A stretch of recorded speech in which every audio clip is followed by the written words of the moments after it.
So வந்து அந்த pension அமௌண்ட்ல வந்து ஒரு சின்ன சின்ன குளறுபடிகள் இருக்கு. அதாவது பழைய பென்ஷன் ஸ்கீம் வேற, இப்ப இருக்கிற பென்ஷன் ஸ்கீம் வேற. பழசுல வந்து என்ன இருந்துச்சு அப்படின்னா, இப்போ வந்து நான் வந்து ஒரு 10,000 வாங்குறேன் அப்படின்னா, அதுல வந்து ஒரு 2,000 வந்து அவங்க மந்த்லி எடுத்துக்குவாங்க. எடுத்ததுக்கு அப்புறம் அதுக்கான இன்ட்ரெஸ்ட் வந்து என் அக்கவுண்ட்ல இருந்து எடுத்துக்கிட்டே இருப்பாங்க. அதாவது இன்ட்ரெஸ்ட் வந்து வந்துகிட்டே இருக்கும். அதுக்கப்புறம் கவர்மெண்ட் ஒரு சர்டன் அமௌண்ட் போட்டு நமக்கு வந்து வேலைய விட்டு நின்னதுக்கு அப்புறம் மந்த்லி பென்ஷனா குடுத்துட்டு இருப்பாங்க. இது வந்து பழசு.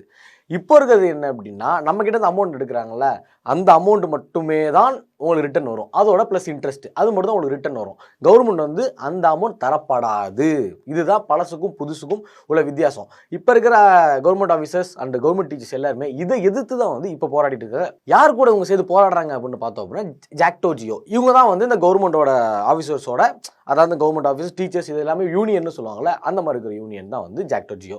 இவங்க தான் வந்து சொல்லியிருக்காங்க, அதாவது நவம்பர் 18ஆம் தேதி ஒரு நாள் வேலை நிறுத்தம் அப்படின்னு சொல்லியிருக்காங்க. அதுக்கு மட்டும் எங்களுக்கு நீ சரியான முடிவு வரல அப்படின்னா, கண்டிப்பா நாங்க வந்து அதுக்கான தீர்வு வர வரைக்கும் நாங்க வந்து போராட்டம் நடத்துவோம் அப்படின்னு சொல்லியிருக்காங்க.